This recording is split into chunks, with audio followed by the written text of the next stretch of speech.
Goeiedag, good day, fellow South Africans and citizens of the world.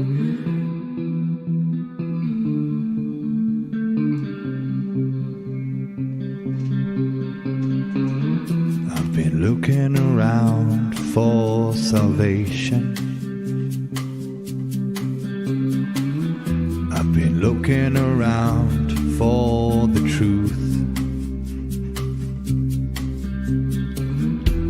All around me I see frustration, and I looked all over till I found you. I sit and listen to your stories, and you're telling me, please don't worry. Lot in this world you should know, and love in life is where you should go. If you're looking for somewhere to go, if you're looking for someone to know, if you're looking for someone to guide you, then love in life will guide you.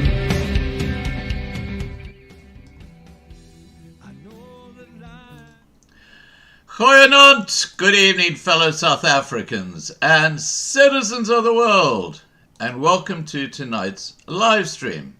And before we get on to tonight's live stream, I do just want to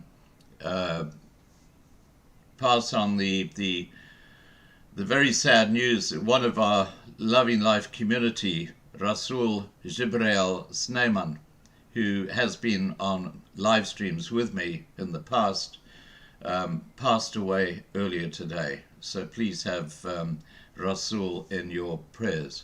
As we move into 2024, let's get Dawie on. Here we go.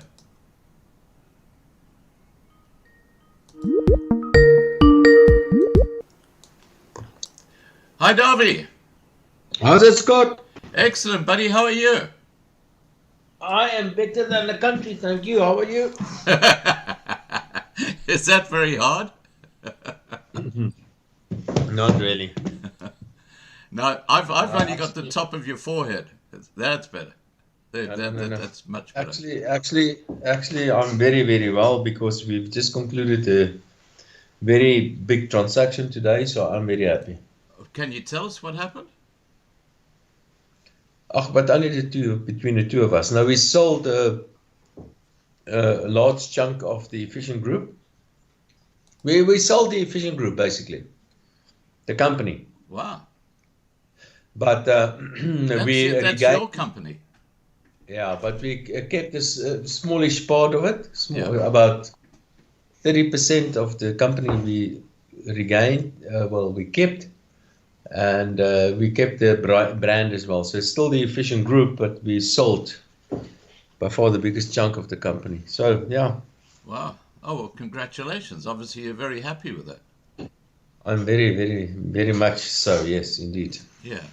Now, Dawie, you've got a lot of stuff happening in your life when it comes to ventures and things that you're doing. And I think the newest one is one we've talked about in the past, which is that big buzzword, the central bank digital currency. I've heard through the grapevine that you've got something going in that area. Do you want to talk about that? Well, it's not about central bank digital currencies. It's about stuff that we financial assets that we've digitized. We can talk about that. It's non-fungible assets. No. But what we have done, we've created coins, so-called stable coins, to represent certain financial assets. Okay. On a blockchain. So it's just normal vanilla stuff, nothing out of the ordinary. Okay. I thought you were actually getting into some CBDC. But anyway, No, but I can't because I'm not a central bank. So by yeah. definition, I. But there appear to be private partners becoming involved in some of these CBDCs in some ways. But anyway, um, let's What let's we can talk about if you want to, yeah. and that's the American debt burden, the government debt burden, and why, and that of course has to do with the American dollar and all of that, how that all works together. That works If you for want, me because I think it's yeah, $33 trillion now, isn't it? yeah, about, And it was about 20 trillion when Trump was there, so it's almost doubled in the amount in just about 6 years. yeah, he did. Now, what does that mean to the American economy going forward? Yeah, we can talk about that. Yeah. Over to you. Okay, are we giving? Are we going? Are we alive? Yeah, we're going. Oh, Absolutely. already. Okay, Scott, let's go. Let's talk about the American debt, the debt burden of the Americans. The American debt. When you talk about American debt, you talk about their government debt levels, and at the moment, the government debt levels in the US is approximately 34 trillion US dollars. Now, as a percentage of the economy, that is equal to about 100, close to 120% of the economy. Wow. Now we're talking. This is seriously big numbers. I mean, it's very difficult to get your head around this, the amount of money. So, but there are two things that we have to understand about the Americans, that they are running a so-called twin deficits. Now, what I mean by twin deficits is that, first of all, Americans consume more than what they produce. And the result of that is that they're running a current account deficit. A current account deficit basically means that you import more than what you are exporting. Right. Now, that's not a problem for the Americans because they can simply print dollars and pay for those imports. So they import more than what they're exporting, and they pay for those additional imports by simply printing dollars. So that's the first deficit, and that's the current account deficit. The second deficit that Americans got, and that's related to this, is the so-called the fiscal deficit.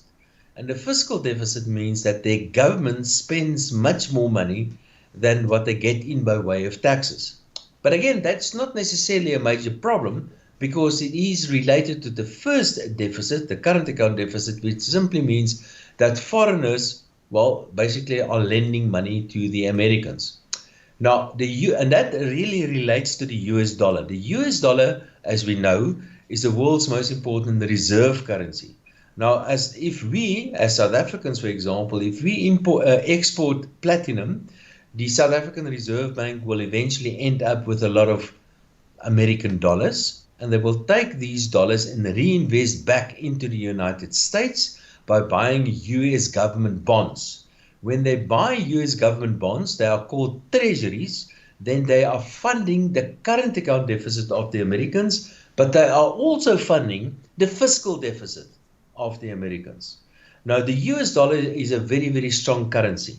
I think most economists will agree with me if I say that the US dollar is perhaps too strong. It's totally overvalued. But the reason why it's overvalued is because it is the world's most important reserve currency. So what you have this unusual situation where the Americans got the world's most important reserve currency. The Americans as an economy and as a government live well above what they should be. And we, poor countries in the world, because we use the US dollar as the most important reserve currency, we actually fund the spending habits of the Americans, of their government, and of their country. And in the process, they've raked up total debt, like what we said, of approximately close to 120% of their GDP. Now, of course, this is nothing really new, because if you go back in history, there are many countries that went through similar sort of things. 100 years ago, the most important reserve currency in the world was British sterling. And even if you go back further, The Romans, they also had their currency, which was the dominant currency in the world. And when you have the dominant currency in the world, it allows you to live well above your means. But the day certainly is going to come when people's going to say, listen, you guys have been living a good life for a very long time. We have been funding your deficits, and we've been doing it for many, many years, and we don't want to do that anymore. And that same day will come for the Americans as well, and that will result in, and it can take various forms. One possible form is that if there's some serious international political crisis, like a world war, as an example, that could mean the end of the US dollar, because that's how the British sterling came to an end. Or it can be a gradual process, whereby the US dollar gradually over time loses its dominance and is being replaced by something else, like a combination of other currencies, like, for example, the renminbi or the euro, or maybe one day a BRICS currency, or whatever the case may be. But for the past 100 years, it certainly was the American century, and part of the reason for that is simply because we all accepted the US dollar as the world's most important reserve currency, allowing the Americans to keep on running these massive, huge deficits year after year. Well, Dawie, fiat currencies never last forever. In fact, most of them die within about 70 years because it's a Ponzi scheme.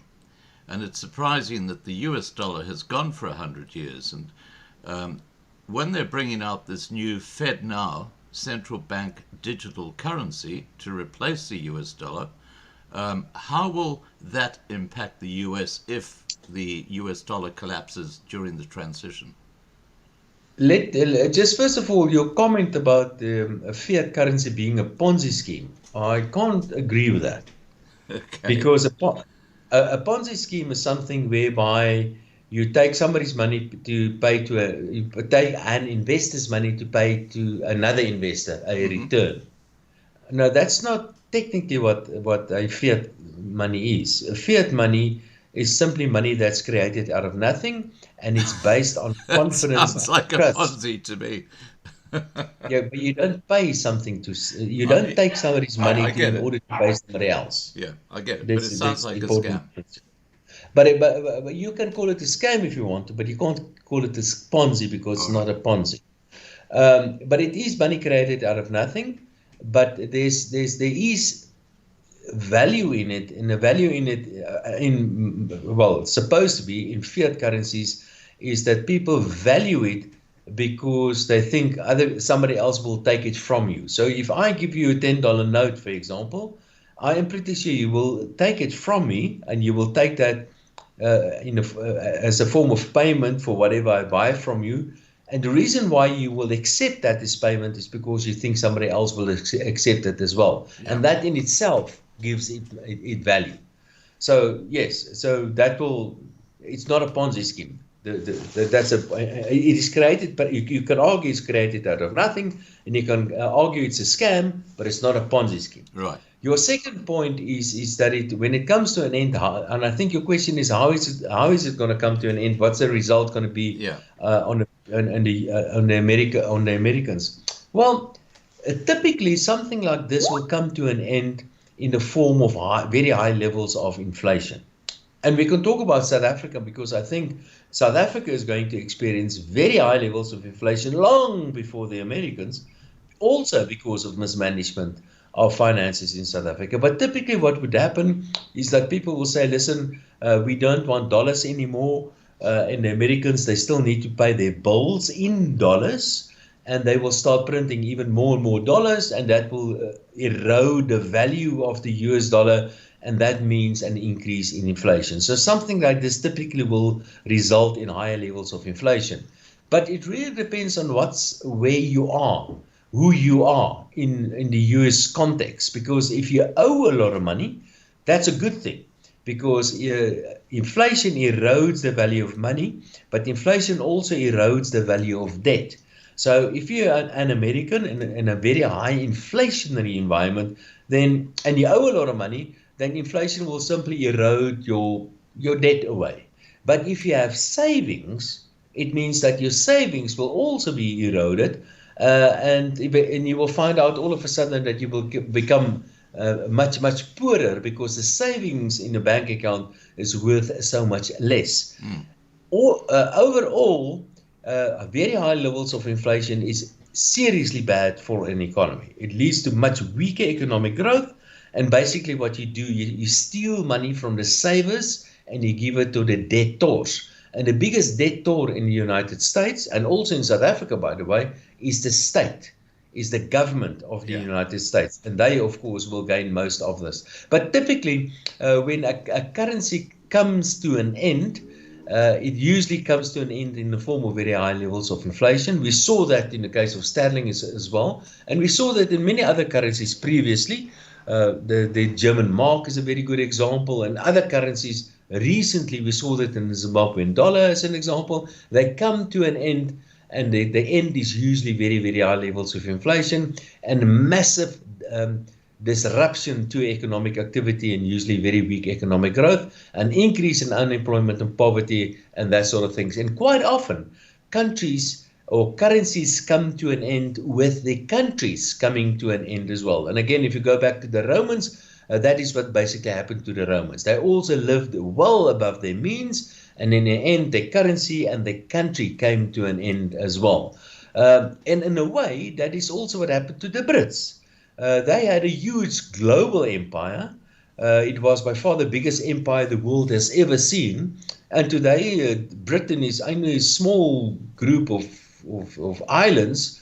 And soon Scotland is probably going to leave the Union as well. And soon after that, Ireland is going to leave the Union. And that will leave only England and Wales as the only remaining part of this massive British empire that lasted for quite a long time. It's the biggest empire we've ever seen. And many of these empires and countries come to an end simply because of the mismanagement of their currencies. Right. Now, when it comes to the Romans, they didn't have a fiat currency. They actually had coins and gold. And what they did was they debased their coins near the end of their empire. And that's rather like what the Americans do now by just printing, tons of dollars. And, of course, that kills it. Now, isn't it true that when the US dollar collapses, and it must, that the depression that the average American will face will make the 1931 depression look like a walk in the park? I mean, it's going to be absolutely devastating, isn't it? Yeah, we can talk about it. I just want to go back to the Romans a little bit. Let's just understand it a little bit better. Yes, it was based on gold, or supposed to be based on gold. There was a lot of erosion in their currencies because of things like it's called chipping, or where you mixed gold with lead and that sort of stuff. So in a way, there was a fiat aspect to that as well. Right. But not only that, remember the Roman government owed a lot of money. They also overextended themselves because they borrowed a lot of money.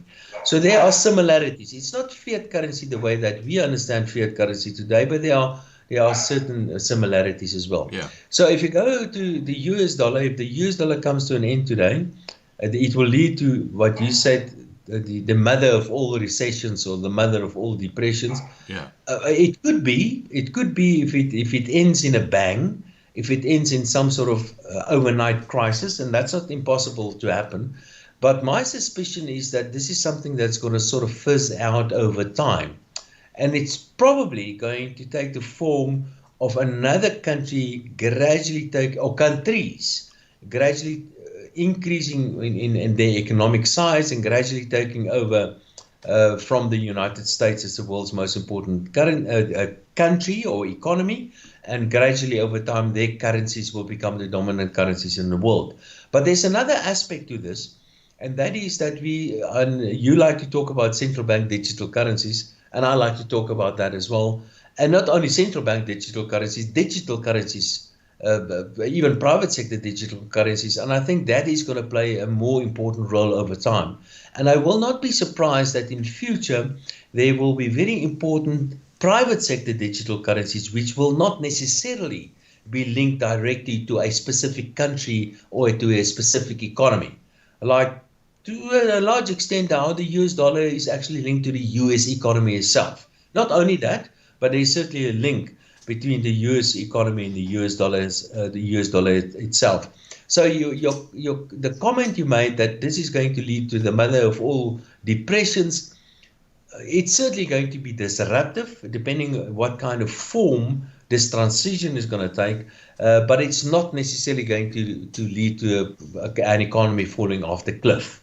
I can quite easily see where a possibility where other currencies and countries or economies gradually take over from the US dollar without the world or the US economy necessarily going through a complete and a total collapse. Yeah, I think the Chinese remember will probably be the next one. But Michael Lawson No. is.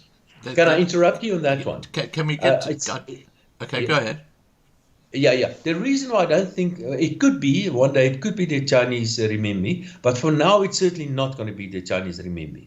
If there's any other currency that can potentially take over from the US dollar today, it must be the euro. And there are many reasons for that. One is that the financial markets and the capital market, especially in Europe, is far more advanced than in China. They do not have foreign exchange regulations, as an example, and those are requirements for a currency to become the world's most important currency. So the Chinese are just not there yet.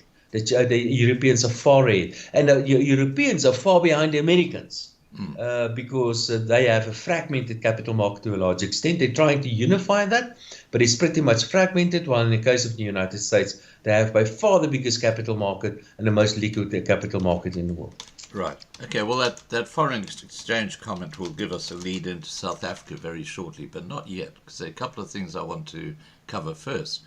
One is that Michael Lawson has said that the USA has just refused to proceed and adopt the central bank digital currency. Have you heard that news?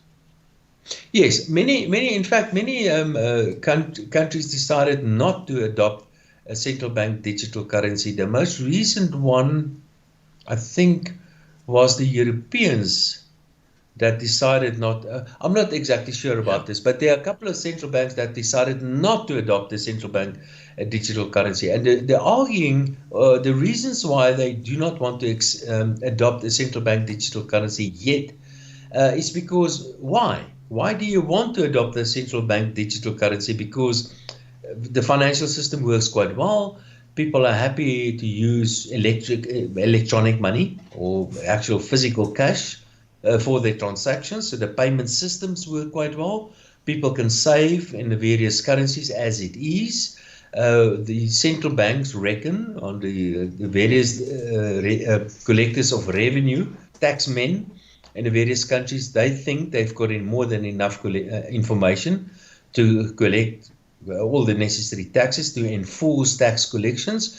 And politicians in many countries reckon that they don't need much more power. And for that reason, why do we need a central bank digital currency? I think this is only temporary. I think it's inevitable that central bank digital currencies will eventually emerge in most countries, and I think eventually a few big central bank digital currencies will dominate. I also believe that the private sector digital currencies will be a counterweight to many of their central bank digital currencies. But for now, it seems to me as if central bank digital currencies has lost some momentum, and whereby I would have expected many countries to really chase this dream of a central bank digital currency that has not really, it seems to me as if it's lost some momentum. I can think of, for example, a grouping like, for example, BRICS, where a central bank digital currency can come in quite handy. But in a case like, for example, the Americans or the Europeans, why do they need a central bank digital currency? Because everything works quite well as it is. In the case of the Chinese, and in fact, they already have a central bank digital currency, the Chinese, it makes sense because of their political setup and their social political structure in China. It makes perhaps more sense for the Chinese to have a central bank digital currency. Yeah. Okay. Now, in South Africa, they've got PayShap, which has been released. And I just want to tell you what's happening here in Australia, Dawie. A lot of the banks are being shut down in Australia right now. a lot of the ATM machines have been removed, and here in Queensland, I can't draw more than $5,000 in any transaction, whereas before I used to be able to draw, sorry, not $500 in cash from any of the major banks. Whereas about 3 or 4 months ago, I could draw $10,000 before they started talking to the Reserve Bank about my withdrawal. And there's a clear move in Australia to remove cash from the economy. There's absolutely no question about that. And I think this is all tied up with the introduction of the central bank digital currency. No, Scott, no, that's not really what's happening. What is happening, if you use your, and I don't know all the facts about Australia, I take your word for that. It sounds. But what is probably happening in Australia and is happening in many other countries in the world, what is basically happening is that the authorities, and it doesn't mean I agree with that, I just want to make that very clear. Yeah. But the authorities, in the case of Australia, with the facts that what you've just given me, what is happening is that they say, listen, let's try to get people sort of, force people or try to get people to use less cash. Let's get people to use more electronic form of payment, like credit cards as an example. And there are many good reasons for that. For one, it's cheaper. It's easier and it's cheaper to do that. It takes a lot of manpower to go and put a lot of cash into those ATM machines. And getting everybody to use credit cards or these various apps today on your cell phone, it's just cheaper and easier. Additionally to that is that if you use cash, it's easier to evade tax. Because the cash economy, it's much more difficult to trace the cash economy. It's much easier to trace the electronic transactions. So that's another reason. So authorities want us to move away from cash, but they also want to make sure that we use less cash because a lot of illegal transactions happen by way of cash. Now, if you're a law-abiding citizen and you've got a good government, those are valid reasons.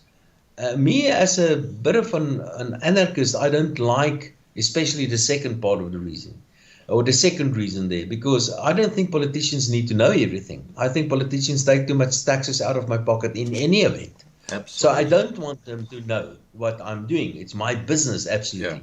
And just by the way, it's not the authorities knowing what you are doing, it's the banks knowing what you are doing. So if you send money between your bank account and my bank account, for example, your central bank does not know about that. It is only my bank that knows about that and your bank that knows about that. The central bank simply requires my bank and your bank to enforce certain rules. Like, for example, the banks are required to know where the money comes from before they transfer the money between the various banks. So it's not the central bank knowing this, actually. It's only our banks, our individual banks that know about this. And our individual banks are required to enforce certain rules. And once you stick to those rules, I guess that is also not necessarily a problem.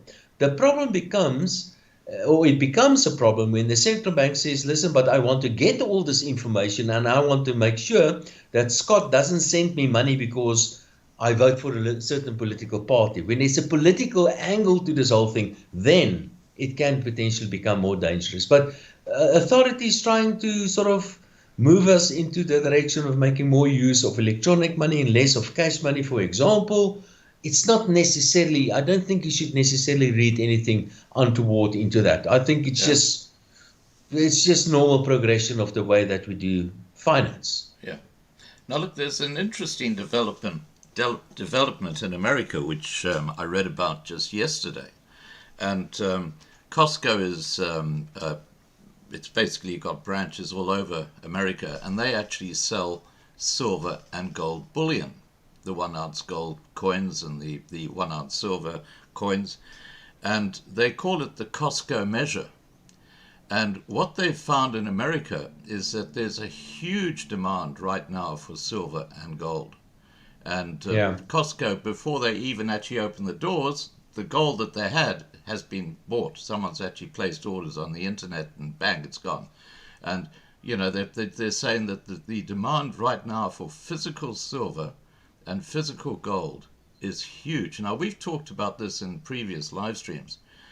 With what you're saying about the US dollar and its weakness, we know that gold and silver retain their value, which is very important when inflation gets bad. You could see that with the gold price earlier this year, where it went up to 2,070 US dollars. It's now down again. But I think that's contra the actual trend. What are your thoughts about putting some of your money into precious metals to protect the asset? Yeah.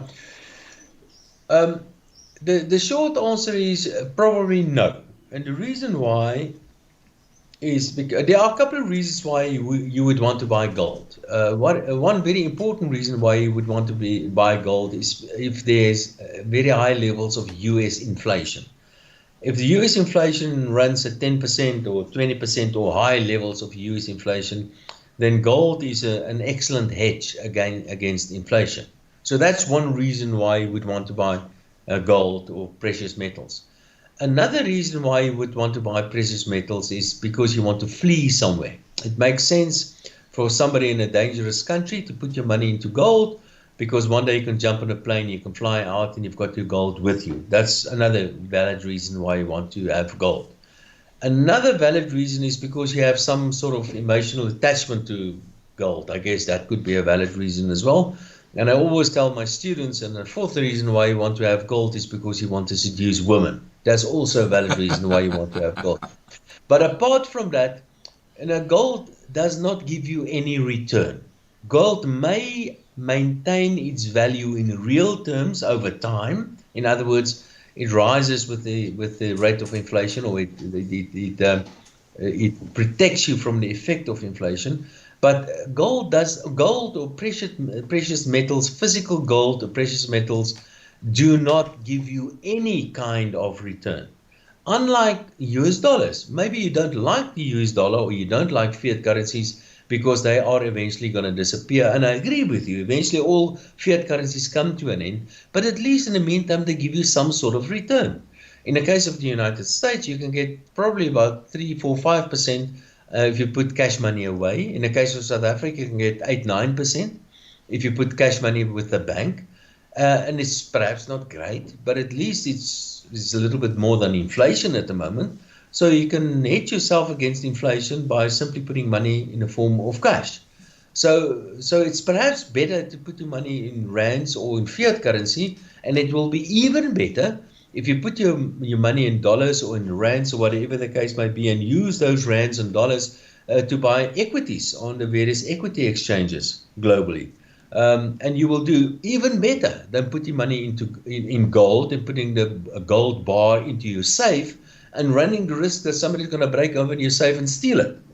So I understand why gold and the various precious metals are so attractive. But think a little bit further. We are not living in a crisis today. We do not see inflation of 10 or 20 and 30%. We do not see the world at war at the moment.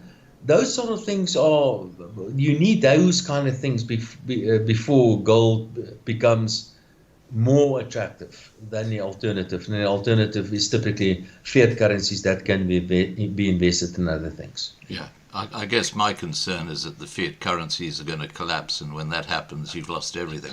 But let's move on to a different subject here, and that is South Africa. Now, I saw your comment in one of the online newspapers after the South African Reserve Bank came out and said that Ramaphosa had done nothing wrong because he hadn't completed the transaction. And I'm talking about the Fala money. Yeah. Do you want to explain to people why you were disappointed with that decision? Okay, let me just make a comment about central banks. It is crucially important for central banks to be trusted, because central banks is in the business of making money. And they've got a little machine that is very handy. If you can lay your hands on that little machine, it's called a printing press. That's a little machine that creates fiat money, right? And you can literally make money if you are the central bank. And the responsibility is with the central bank not to make too much money, because if you make too much money, then money starts losing its value. And when the central bank tells us that they're going to make sure that money maintains its value, it's important for us to trust and to have confidence in the central bank that they are indeed going to make sure that money maintains its value, and that if I trust the central bank, I will keep on to my rands or my dollars or whatever the case may be. And in the process, inflation won't become much of a problem. So confidence in your central bank is absolutely crucial. The second thing is, and this is a weird thing that we still have in South Africa, and that is we have foreign exchange regulations in South Africa. So if after I've paid for my taxes, I am not allowed to take my money and move it to Australia or to the United States or to Europe, unless I jump through a couple of hoops. And those hoops are things like I have to get permission from the central bank and from the revenue services, and I have to fill in all sort of forms, and it's very difficult, and I'm limited to how much money I'm allowed to take out of South Africa. Now, that's a bad thing, because that is nothing but a vote of no confidence in your own country if you have foreign exchange regulation like what we have in South Africa. And just by the way, that is part of the reason why the renminbi is not going to become the world's dominant currency yet, simply because they also have significant foreign exchange regulations in their country. Okay, coming back to the Reserve Bank in Phala. Now, I'm not going to go into the details of the specific transaction, but there was a transaction where our president, Cyril Ramaphosa, was, or at least his companies, his business, his game farm, to be more specific, was involved in a foreign exchange transaction where foreign exchange entered into South Africa, and that foreign exchange was not declared the way which is prescribed by law in South Africa. So the facts are that money came into South Africa firstly, and secondly, it was not declared the way that is required in terms of the Foreign Exchange Regulations Act in South Africa. So the Reserve Bank, and this was, of course, this was kept under wraps. Nobody knew about it for a long time, and eventually one of the political enemies of the president, he spilled the beans and everything, and all of a sudden we realized that the president potentially could have transgressed this foreign exchange regulation. So the Reserve Bank investigated this specific transaction, and they came to the conclusion and they decided on a technicality that the president did not break the law. And if I listen to the reasoning, or their reasoning, why the president did not break the law, I must tell you, I think this is a whitewash. I think the president was somebody, maybe not the president, but then maybe somebody in his employ, but somebody did break the foreign exchange regulations requirements in South Africa. There's no doubt about that. Who that is, one can speculate about that, but somebody did. And the Reserve Bank said no, the specific transaction, because of the technicality, was not concluded. Therefore, the president was not in contravention of the foreign exchange regulations, and therefore is not guilty of anything. Now, that sounds like a whitewash to me. Now, this is important. This is very important, because I did say it is crucially important for people to have confidence in your central bank. If you don't have confidence in your central bank, then bad things can happen. Like, for example, if you lose confidence in your central bank, then people lose confidence in their currency as well. Now, we have an election next year. We're supposed to have an election next year. And I must tell you, I'm a little bit concerned about that. It's probably going to happen somewhere in May. Looking at the trajectory as an economist, the inflation trajectory and the interest rate trajectory, I think chances could be that we're going to see the Reserve Bank being in a position where they can start cutting interest rates early next year. But what's going to happen? Now, listen to this kind of scenario. What if opinion polls suggest that the ANC is going to lose the elections in, let's say it is in May, and they're going to lose big time? And what if the central bank decides to start cutting interest rates quite aggressively in April by 200 or 300 basis points, because according to the central bank, inflation is not a problem anymore, and they can actually afford it to cut interest rates now. And the fact that there's an election around the corner, It's nothing to do with the Reserve Bank. Nobody's going to believe that anymore. And you can see what I mean, why this is important. Yeah. A central bank is supposed to be above politics. A central bank is supposed to look at things that they're supposed to be looking at, and those things are things like, for example, in things like inflation, and they are not supposed to get involved in politics. And the fact that the Reserve Bank, in my view, decided on this specific foreign exchange transaction of the Reserve Bank, that the president was not guilty of anything, and I think that was a whitewash, now also opens the door that the Reserve Bank, if they're prepared to do that, can they also then manipulate interest rates in order to support the ruling party? And that's the open question. And that's what I'm concerned about. And that's why I think the Reserve Bank made a huge mistake by finding the president not guilty of the transgression of any foreign exchange regulations. Right. Now, South Africa is on the grey listing at the moment because of concerns about money laundering. And when I look at Ramaphosa, sorry, could you turn the sound down a bit? I'm getting a sort of like an echo. Okay, it's on gone. My side. Yeah, it's gone now. It's fine. Yeah, it was just a temporary thing. But okay, so getting back to the situation here, South Africa's on the grey listing, which is not a good thing to be. You've now got a huge issue with Glencore, who had to pay $1.2 billion for corruption and bribery, which they didn't dispute. And it's now appearing that bribery also involved the CR17 bank account or slush fund that was used to actually get Ramaphosa in as president. Now, I have a copy of those bank statements, 110 pages of them, which actually has the names of the people who were recipients of money from that slush fund. The actual full names, the names of the businesses, everything. All the details are there. Involves hundreds of millions of rands. And this was during 2017, in the lead up to that election of the president to replace Zuma. Now, the issue here is that if it can be shown in the next few months that Ramaphosa was bribing people because of the CR17 bank statements and the source of that money from Glencore, that would mean that he would have to resign as president, and that would have huge ramifications on South Africa. What do you see that doing to the rand if this all comes out in the lead up to the next election? Yeah, I must tell you, and I don't have really inside information about CR17, so I can't really comment about that. I've heard about rumors. You've just told me that you have evidence of that, which I accept. What I can tell you, I have very little or no confidence on our political leadership in South Africa. I can also tell you that I'm getting more and more concerned by the day about the coming election.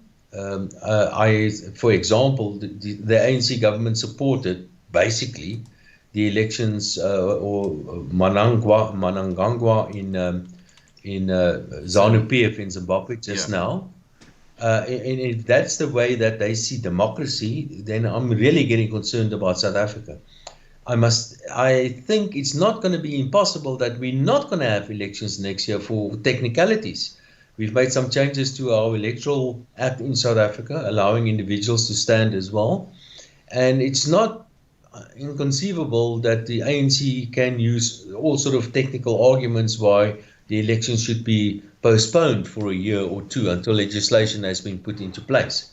So I can quite easily see a situation where we're not going to have an election next year. I also don't think it's impossible that if we do see an election next year and the ANC loses big time, and I hope they are going to lose big time, and in fact I do believe they are going to lose big time, that it's not impossible that they will they will say there was electoral fraud or whatever, and they simply do not accept the results of this. In fact, that's what they've done in Zimbabwe.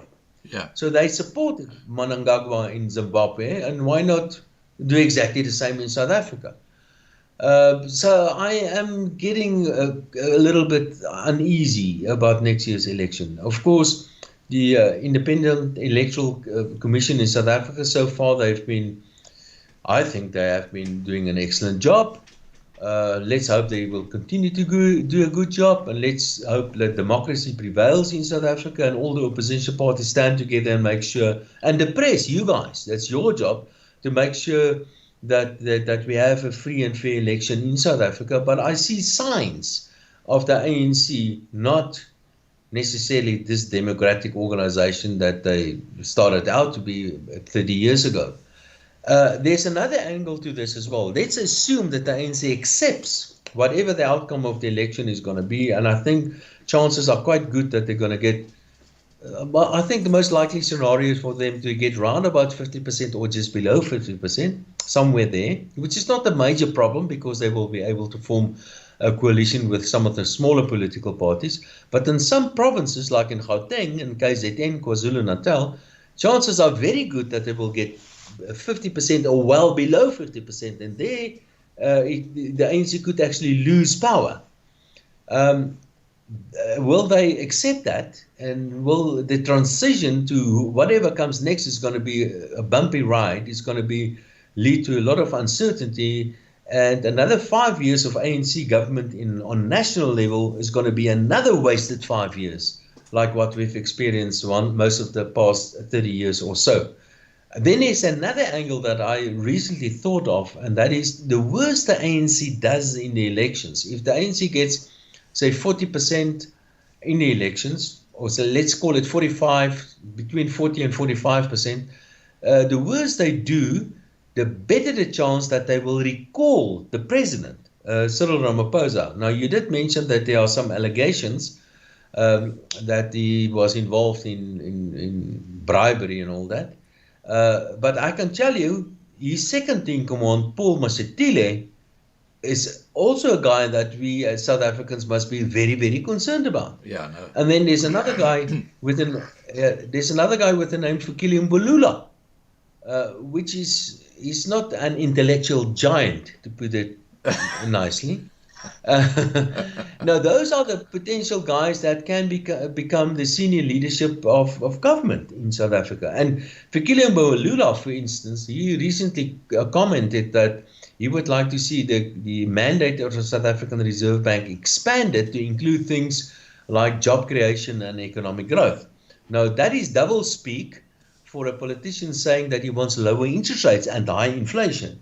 So South Africa is really at a very dangerous place in its history at the moment. And I will compare where we are today. I can compare to where we are today to 30 years ago. The transition from a national party to a majority government in South Africa, we are there today. This is a transition away from the ANC to something else. I think this is the beginning of the end of the ANC, which is a good thing, but it's not going to be smooth sailing. It's not going to be easy. It's going to be a lot of uncertainty, a lot of disruption, a lot of volatility, and all those sort of things are very, very bad for the economy. So for the next 5 years, very little economic growth until we've gotten rid of this mostly corrupt and mostly incompetent government that we have in the form of the ANC and get something else in its place. But I'm afraid the next 5 years are going to be quite bumpy. Yeah. Now, perspectives are everything when it comes to politics, and Ramaphosa is seen globally as a great statesman, even if I believe he's a crook. But the point I'm coming to here is that, again, what impact would happen to the South African rand if Ramaphosa is kicked out? And when you consider that during Zuma's reign, there was this treasurer put in place who nobody liked around the world, and the rand just plummeted. And then they got rid of him, and then the rand went back up again. So what sort of impact will this have on the rand if Ramaphosa is dethroned? Yeah, well, it's not only politics. Politics, of course, is a major force behind this, and uncertainty and policy uncertainty and everything that goes with that. In the meantime, the same ANC government has basically ran the local authorities, the state-owned enterprises, and also the national accounts. They've pretty much ruined much of that. Yeah. The local authorities are a complete mess, most of them, not all of them, of course. Some of them are pretty well run, basically, but the majority of them are a horrible mess. The state-owned enterprises are just coming to an end. They are just, the Eskom is the one example that we know of, but there are many, many others. Transnet, the railroad guys. I mean, I mean, it's horrible what's going on there. The post office is coming to an end. It's just not functioning anymore. In the meantime, the national accounts, that is the fiscal accounts, like, for example, the debt and the deficit and the state revenue, state expenditures, that sort of stuff, it's become completely and totally unsustainable. And all of this was caused by a mostly incompetent and often corrupt ANC government. And they're going to be in charge, and they caused this, and they're going to be in charge the next 5 years. I'm pretty sure of that in one way or the other. And do you think they're going to fix any of those? And I'm pretty sure no. They caused all these problems.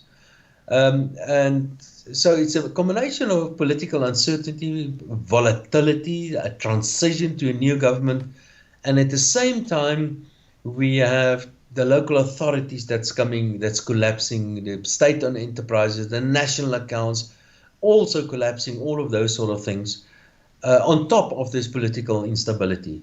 And I'm afraid the day will come, and it's perhaps not that far away, when, and we spoke about the twin deficits of the Americans earlier, but we also have twin deficits in South Africa. And we have a huge fiscal deficit in South Africa, and the day will come when the private sector is going to say, listen, I'm not going to fund you anymore. And the foreigners, the funding that they do provide for the current account deficit and the fiscal deficit, they're going to withdraw that. In fact, they are already doing that. And if they take their money out of South Africa, long-term interest rates are going to shoot up. In fact, long-term interest rates are already gone up in South Africa. The yields on the long bonds in South Africa, the rand's already under pressure, and it can get much, much worse in a political unstable environment and in a financially unstable environment. And I can quite easily see the rand going to pick a number, 25, 30 to the US dollar in the next 2 or 3 years. I don't know. The long bonds going to 15, 20%. Pick a number. I don't know. Inflation currently at about 5, going to 10, 15, 20%, I don't know. So I'm afraid and it's not going to be 5 years, it's going to be less than that. 2 or 3 years, we're going to see the day when the private sector is going to say, listen, enough is enough, I'm not going to fund you anymore, I just don't trust you anymore, and then all sort of bad things are going to happen financially to South Africa. And I think that the outcome of all of this must be very high levels of inflation. And we did speak about inflation earlier, that inflation is a bad thing always, but it's a good thing if you owe a lot of money. And the biggest debtor in South Africa today is the state. So politicians want high inflation. Fikile Mbalula wants the mandate of the Reserve Bank to be changed. Which means low interest rates and high inflation, and that means a weaker currency and everything that goes with that. So I'm afraid the next 5 years in South Africa is going to be a rough ride. The only good news is that hopefully by the end of this next 5 years, we will get rid of this ANC government and replace it with something better.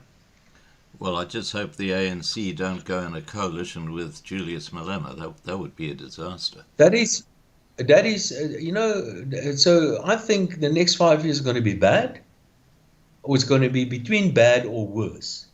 Now, bad will be more ANC, and a worse scenario will be an ANC-EFF coalition. That certainly could be worse. Yeah. But for that to happen, the ANC will need to get below 45%, which is not impossible that they get below 45. But if they get anything between 45 and 50%, it will be possible for the ANC to form a coalition with the other smaller political parties. But that will still be a bad scenario. Yeah. But it's not a worse scenario. Right.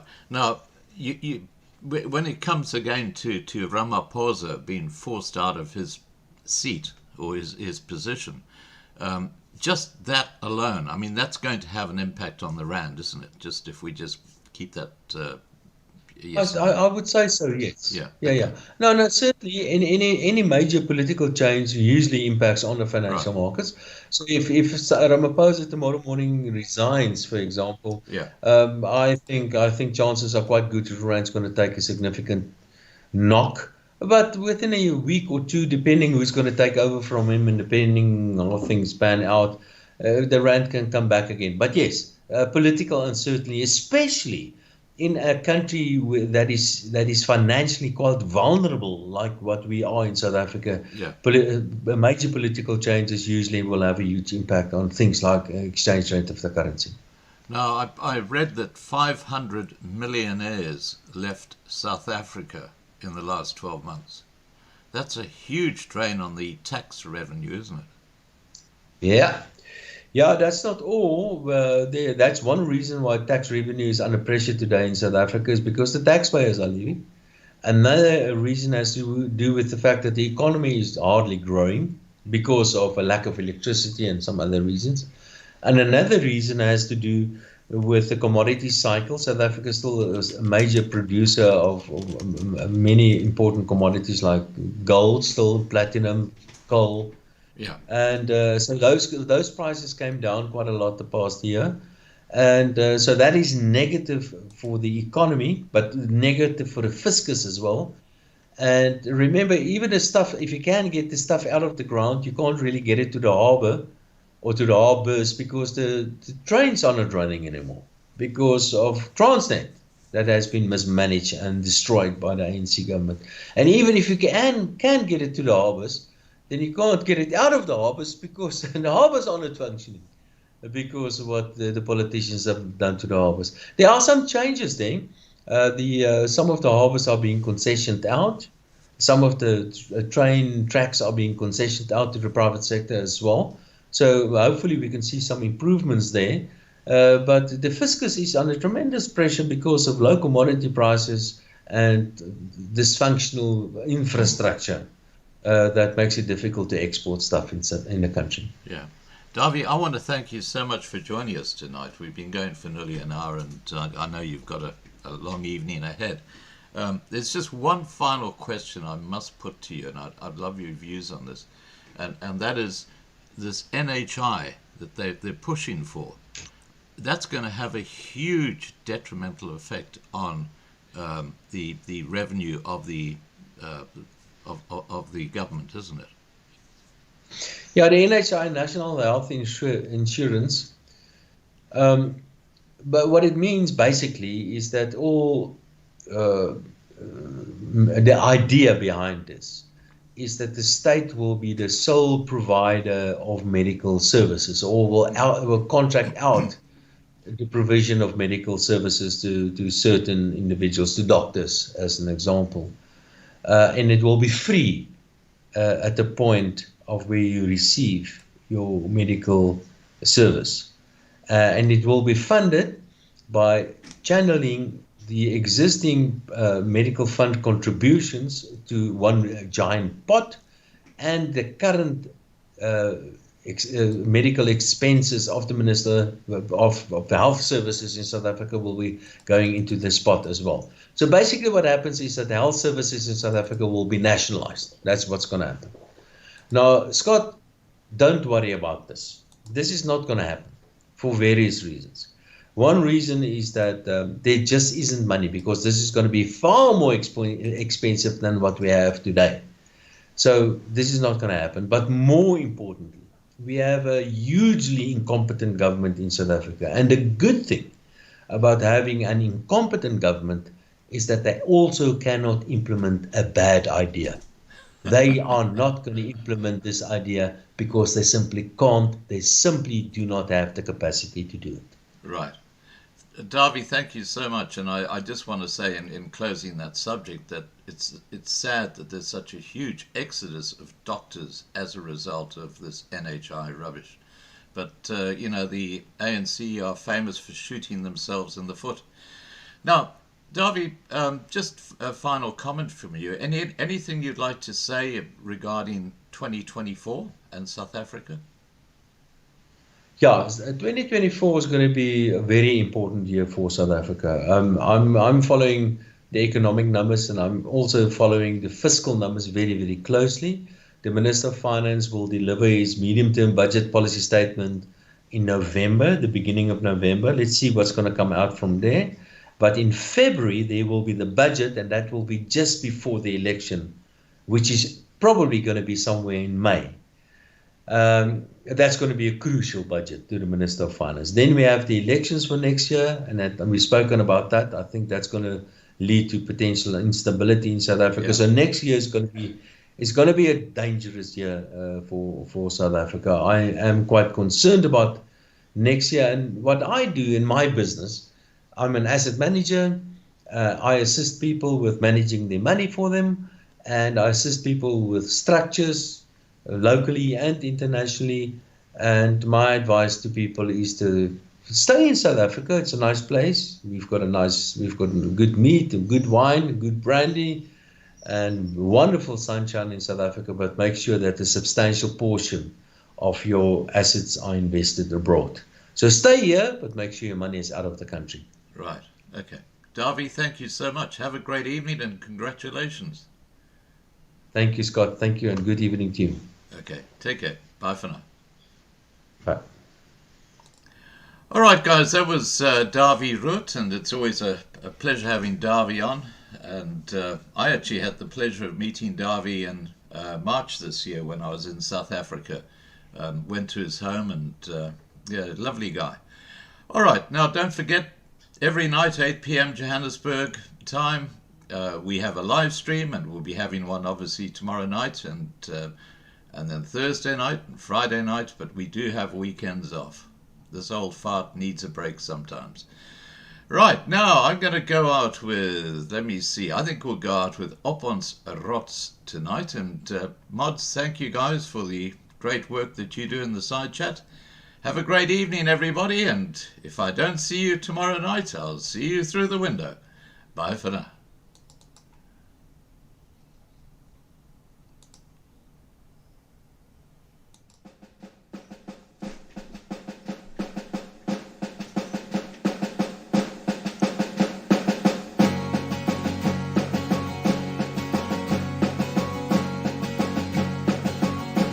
Ons loop hand aan hand op goue warm sand, so baie wat ek wil hê, so baie dit brand. Ek staan op my rots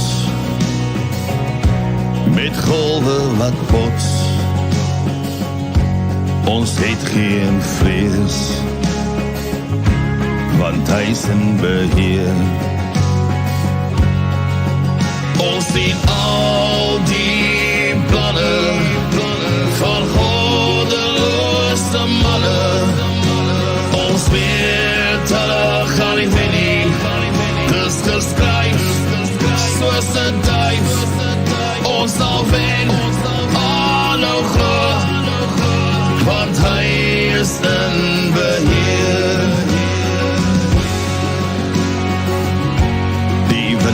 Waai sterk, dis kragte wat werk. Die gevoel in my hart, dis vrees wat wil brand. Ons is boere met trots, met my hand teen my bors. Ons ken geen vrees, want hy is in beheer. Ons sien al die planne van goddeloze manne.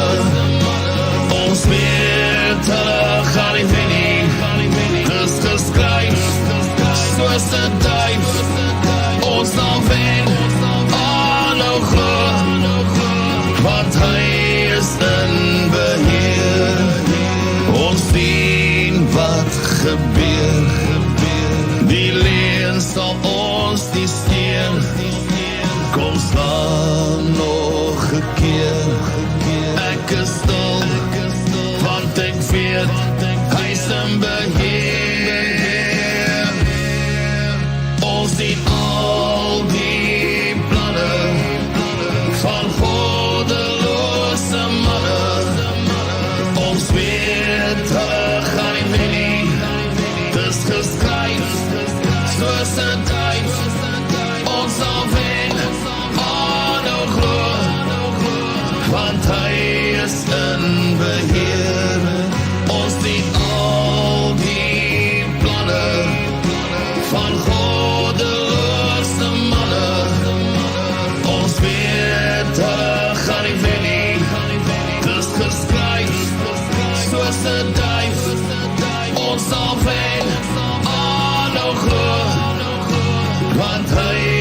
in beheer.